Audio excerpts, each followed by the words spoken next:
AKA MOuhareacts back at it again with a video. You know what I'm saying? It's like 6:56. Let me see what time it is. I guess you feel me? In the morning. So before work, I'm about to just do this video real quick. Lion King dressed as cop kidnaps man, takes him to the strip club. That sounds like a pretty wild story, bro. This has to be in Florida. What's up, everybody? Welcome back to another episode of EOS. It's 1090 Jake, and I'm rocking with y'all, and y'all rocking with me. And for this video, we're gonna be speaking on a Miami Latin king that kidnapped, tortured, and took a man to the strip club. I gotta tell you, at least he took him to a strip club if we look at it bright side. Someone gets kidnapped and taken to a strip club. I gotta tell you, I've never heard of that before. October 14th, 2023. Law enforcement I guess he felt bad that he kidnapped the guy, but he just took him to the strip club. Upon arrival, law enforcement spoke with there's always the evil people, but there's always the good in people. But he needed a rapid police response because for the last 12 hours, he'd been kidnapped, and the men that did it were right outside the club. October 13th, the day before. It was sometime between 7 or 8 in the morning when 40-year-old left his luxury apartment. Walking to his car on the 5th floor of the parking garage, a man in all black drew a handgun. He was wearing a face mask, a ballistic vest, and could see a gold badge on his belt. Who he thought was a cop forced him towards a white Dodge Charger with dark tinted windows and the police. Identify yourself. A second man exited the Dodge, ordering them to move quickly as was placed into the back seat. Forced to wear a black head covering, everything went dark for as the vehicle moved, and one of the men would later throw a cell phone out of the window. As time went on, eventually the vehicle stopped and was placed into the garage of a home as a new figure appeared. He was unmasked, had a beard, and tattoos covering his face. He would later be identified as Jeffrey Arista. Damn, bro got so many damn tattoos. Bro, imagine the pain. And more commonly known as King Shine, a self-admitted Latin king who served time in Florida State Prison. Shine asked the victim to identify himself, implying they had kidnapped the wrong person. This was further confirmed when they removed his wallet and checked his ID. At this point, the kidnappers began asking why his co-worker was driving his vehicle last Thursday and demanded to know where the money was. Apparently, his co-worker at the strip club Booby Trap owed these guys money and let him use his car, which they followed back to his house. So they hatched a plan to dress up like cops, kidnap the co-worker, and get the money back. But unfortunately, they grabbed him instead. The kidnappers were identified as 32-year-old Jeffrey Arista, or Shine. So basically, you're telling me they kidnapped the wrong person? How are you gonna go out of your way, right, to do some dumb ass crime, and then you grab the wrong person? Yo, Florida is different. This shit should be its own country. And a 42-year-old man named Raymond Gomez. The three threatened to put an electric drill to his skin as they aimed guns at his head. If that was me, I'm beating my coworkers behind, bro. Like, what you get me into? See, that's why you shouldn't let nobody drive your car. See, this is the way I think, right? So I drive my car. Whatever happens, I take the blame. I can't blame nobody. But if somebody else drives your car and something happens to it, what they're gonna tell you? I'm sorry. Like, what is I'm sorry is gonna fix? Like, it's not gonna fix the problem. It's not like you're about to say I'm sorry and then the problem's gonna disappear. The shit is still fucking here. They forced him into the bathroom, covering his head with 4 to 5 black masks, before pouring buckets of water on him in a torture method known as water. But you didn't even ask me no questions. They deprived him of oxygen in a controlled drowning before coming up with a new plan. Giving him a new cell phone, they were able to access his iCloud account and get the co-worker's number. They then forced the You didn't even have to do that much to get my co-worker's number. You gotta give me a cut, you know what I'm saying? Cause shit, it's torturing, bro, for what? Like what? At that point, all you have to do is ask. You gotta give me a good deal, though. Yeah, told me like 200 or something. You know, there's always a price for everything. I ain't doing that shit for free. And make plans to meet. Sometime after 7:30 p.m., Raymond and Shine drove the victim in a black Porsche SUV back to the victim's apartment. Shine and the victim would head inside as Shine was armed with a silver handgun. After some time, Shine called the other two kidnappers telling them to bring drugs over. When they arrived, the victim received a text from his co-worker who said he was at the club. The kidnappers decided they'd bring the victim to the club to lure the co-worker out. Upon arriving, they located the co-worker's vehicle in the parking lot. Overheard two of the kidnappers discuss placing a tracker on the car as one of them exited the Porsche to do it. I was trying to tell y'all, like, you shouldn't even get in no gang, bro, because them hood niggas, they don't got no job. They don't got no, I mean, they do have kids they don't take care of, but some of them, they don't have nothing but time to think and plan, bro. I'm telling you, they gonna get you. And then you don't even want to live in a world of fear where you're like always watching over your back and shit. You know what I'm saying? You might as well just live a regular life. Don't have like having ops at school. Like we live like in a generation where it's like stupid. Like everybody like people think having ops at school. Like it's not cool to watch over your back or something. Is somebody trying to put you on a shirt? They ordered to go in the club. Looking for an easy way to run Windows on Mac? Say hello to Parallel Desktop. And find the co-worker. Would enter the club, and for the first time in 12 hours, he was not under the control of 3 armed kidnappers. He'd find the co-worker just like they instructed him to do, but instead of setting his co-worker up, he told him everything, and shortly after they called the police to Real. I'm gonna my co-worker up. See, I don't want this. That's his problem, not mine. You know what I'm saying? He's a real one. On threat, so they'd get to the club as fast as possible. Law enforcement. He's a real one. I know some people would have folded instantly. That's me. Okay, we could my co-worker up. I don't know him. We just work together. Arrived just after 2 a.m. and as spoke with an officer, he saw Shine in the distance, appearing to record him with a cell phone. He would tell the officer that's one of the men that kidnapped him, and as Shine was being taken into custody, officers observed a black Porsche flee the scene before crashing nearby. Law enforcement would place Shine's brother, Jonathan, in custody, and post Miranda, Jonathan confirmed he's the owner of the white Dodge that was used to kidnap the victim. He claimed he was in fear for his life. We don't know how much time bro is looking at now. He'd confirmed he was one of 3 that drove to the club in the black Porsche. He'd confirmed his brother Shine was with him, and he'd claimed the 3rd person was a black male named D. According to Jonathan, I feel like when you go in there, they have so much evidence, you just gotta tell on yourself. I mean, he's kind of smart because I ain't taking the blame for it. If he did all the crime, we all going down together. Ain't no, be real, none of that. Nigga, you was there. We go to jail together. Or I'm snitching. it was a rental, and the Ain't no victim way was I'm taken gonna take to the blame. Like, what? I'm finna do time while you over here living your life? Yeah, alright. You gonna take my money. Airbnb he'd rented a day before the kidnapping. When asked how everything started, Jonathan said someone approached his brother Shine 3 days earlier.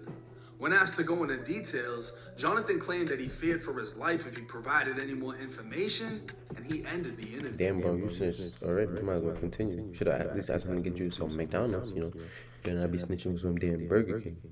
The shit has to be worth it, bro. You gotta ask him McDonald's, Wendy's, or something like that, bro. Because you're not gonna eat no good meal in a while. Investigators drove to the Airbnb observing the white Dodge with a spotlight attached. Also parked in the driveway was a Honda Civic, and while conducting surveillance, the officers observed 2 males going in and out of the home, placing bags in the trunk of the Honda. One of the men was observed wiping down the front door and interior handle, and after the Honda drove off, law enforcement maintained a visual when they saw Raymond Gomez exit while stopped at an intersection and attempt to flee.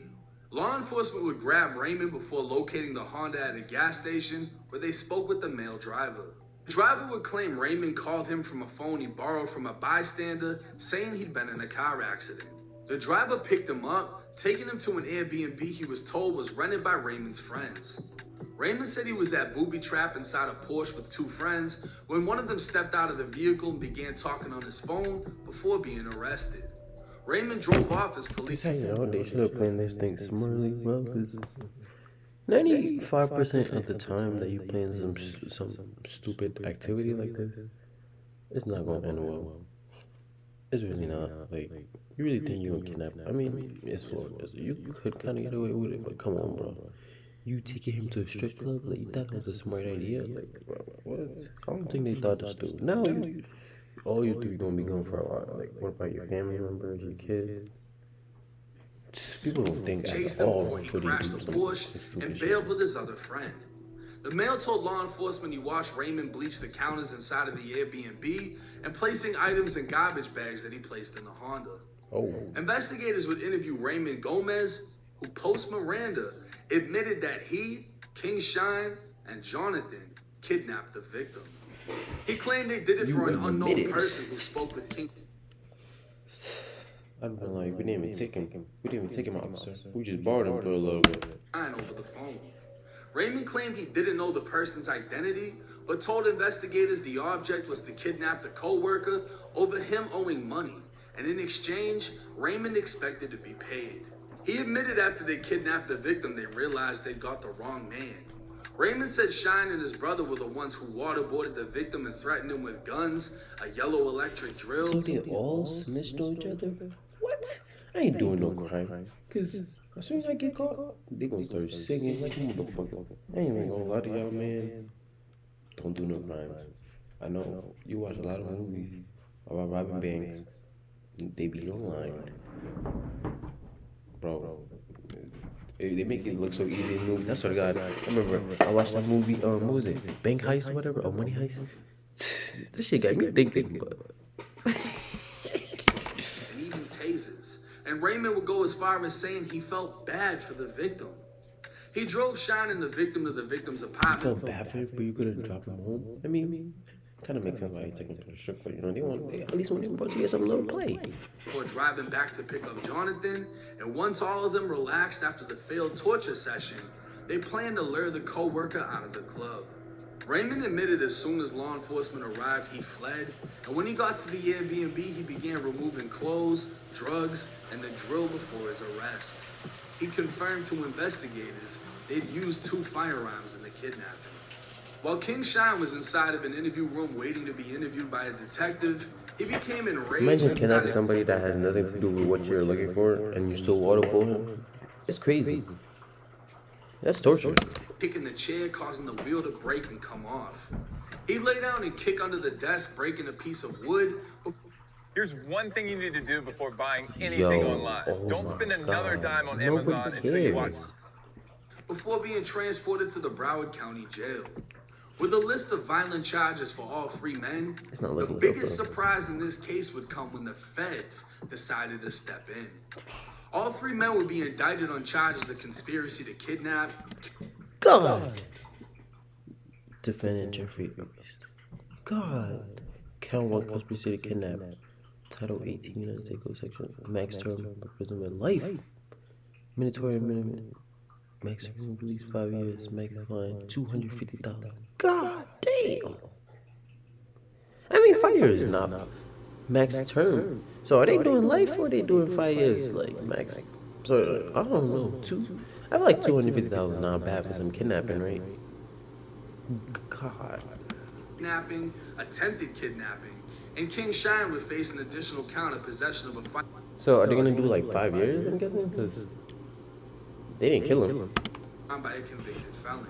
For conspiracy to kidnap and kidnapping, the 3 men face up to a life sentence. Picked up by the feds is crazy. You definitely gained. They face up to 20 years, and for possession of a firearm by a convicted felon, 20 years, King Shine faces up to 20 years, you know, you probably do 10. South Florida's top lawyers, I don't know. So what's like the I don't know, like the amount maybe? While in court, one of the attorneys for one of the brothers seemed to joke about the kidnapping. I gotta tell you, Judge, in the history of kidnapping, this will be the first time someone gets kidnapped and taken to a strip club. I gotta tell you, I've never heard of that before. These are the lawyers that have represented rappers Kodak Black, LPB Pootie, Polo G, Pooh Shiesty, the list goes on. Somehow King Shine and his co-defendants have been able to retain the lawyers, but unfortunately, this is a Fed case. Not only do the feds hold a high conviction rate, as they tend to only pick up what they can convict on, 2 out of 3 co-defendants already admitted to everything and placed blame on King Shine. Shine has been depicted as the man who organized the kidnapping after being allegedly hired by an unknown person. Shine would then allegedly recruit 2 others, one of which was his own brother who essentially told on him. Then the other man admitted to everything, claiming Shine is... I'm trying to tell you guys, in this street, there's no loyalty. Literally, there's no loyalty. His own brother snitched on him. You don't think somebody random is going to snitch on you or somebody that lives on your street? They don't give a fuck about you. At the end of the day, they're trying to save their asses. I'm just going to tell you exactly how it is. While he was feeling bad for the victim. Nothing at all. The feds will use these confessions to their advantage, and as they offer plea deals to the co-defendants while targeting Shine. You go to jail, like, well, man you know, gave them shut the up. job. And as the lawyer said, this would have been me. It would have been like, Mr. Saint, has you did you participate in any of this activity?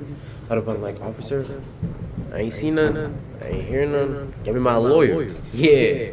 It's like, nah, I'm singing like a bitch. I'd have been like, officer, wasn't even my idea. Well, you still gonna get in trouble. It's kind of crazy that how you can kind of get in trouble for being there. That's the worst part, because I mean, like, there's no way around it, because even if you're there, you're still getting charged.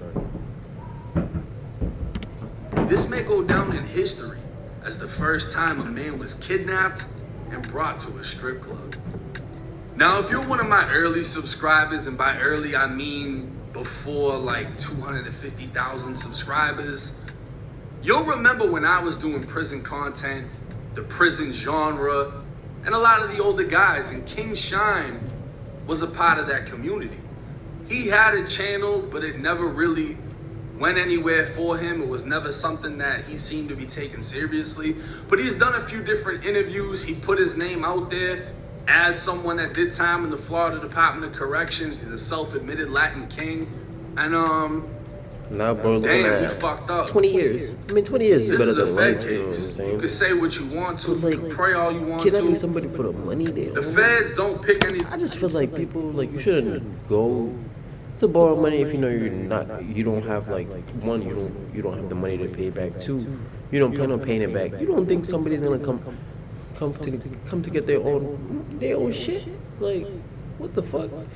Like, ain't shit free in this world. Like, that's what people don't realize. Some people are gonna go above and beyond. That's what I'm saying. Don't ask for no money for nobody. If you don't have it, you don't got it. They're not gonna get a conviction on. And their high conviction rate really comes from people playing out. The fact that Shine's too yeah, but feds, they bring their kids. I'm singing. I'm like, we did this at this day. Well, I wasn't there, but, you know, I was just a driver. I would say but that stuff implicates you in shit. There ain't really no way around it. I mean, you can say you was in a house and you know what happened, but they gotta have, like, proof evidence you was there, and then the other 2 already snitched on you. So, see, if you wanna, I feel like if you're stupid enough to do a crime, either do it by yourself, right? Or don't do it at all. Because when you do it with people, somebody's gonna crack a fool. Bro, once they bring that paper and tell you how much you're looking at, it's over. All that shit out of the window. People are gonna tell you, oh, take that time. No. Bro, 20, 30 years is not no. Bro, that's 365 days, 20 times. Let me do the math. 265 days. Let me get this calculator, Joe. That's my work phone, because I'm recording from my iPhone. Wait, let's see, 265 days. I put 365 days times, what is it? Times 20. That's 7,300 days, yo. Oh! I'm snitching, bro. Even if they give me 48 hours, I'm snitching, bro. Jail ain't no joke. I'm trying to tell you. And once you go in there, bro, you can't get no good job. Like, you know what I'm saying?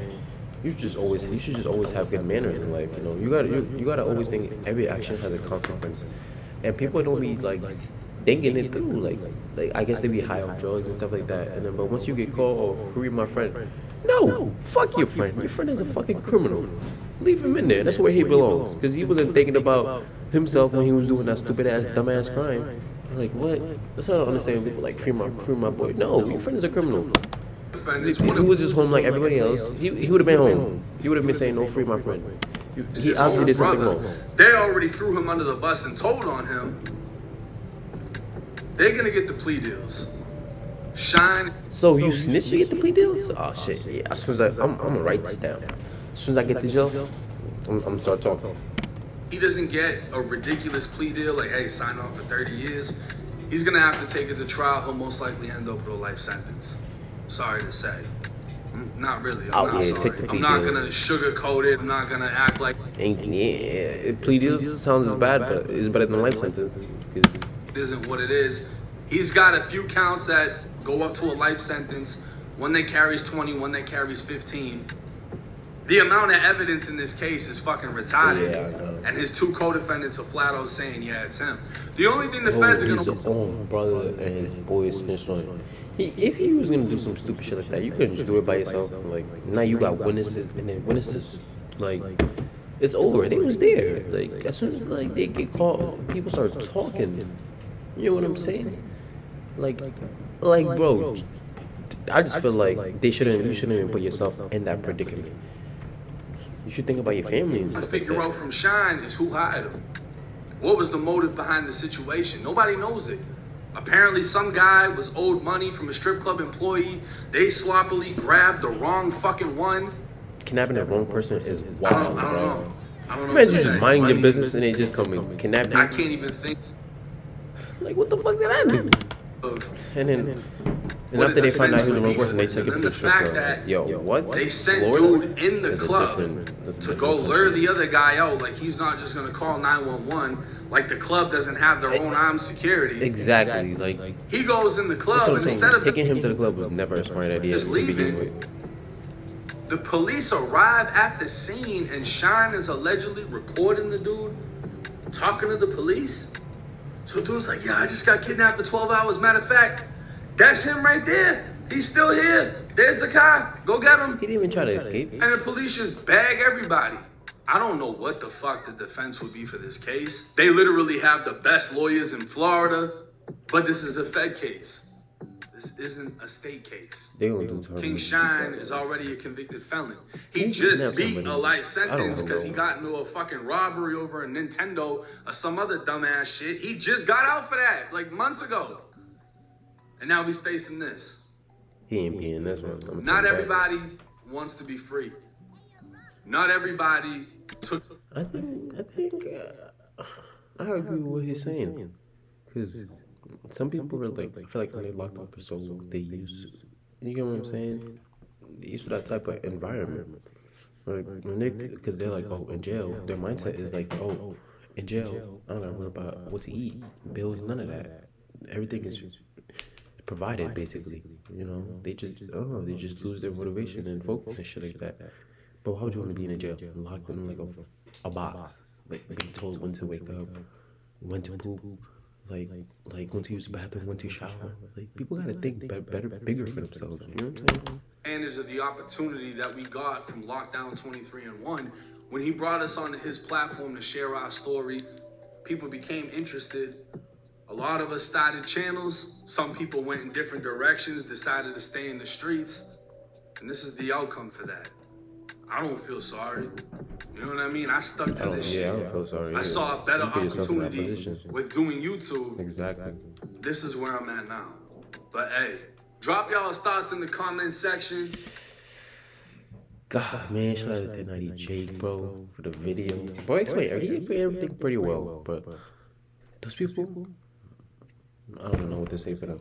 I mean, thank you guys for watching. Like, comment, subscribe, comment down below for any video you want me to react to. And we are out. I gotta get ready for work. Go. I heard about that slamming, man, little dude don't give a fuck. And we turn our block till Afghanistan, quick to get suited up.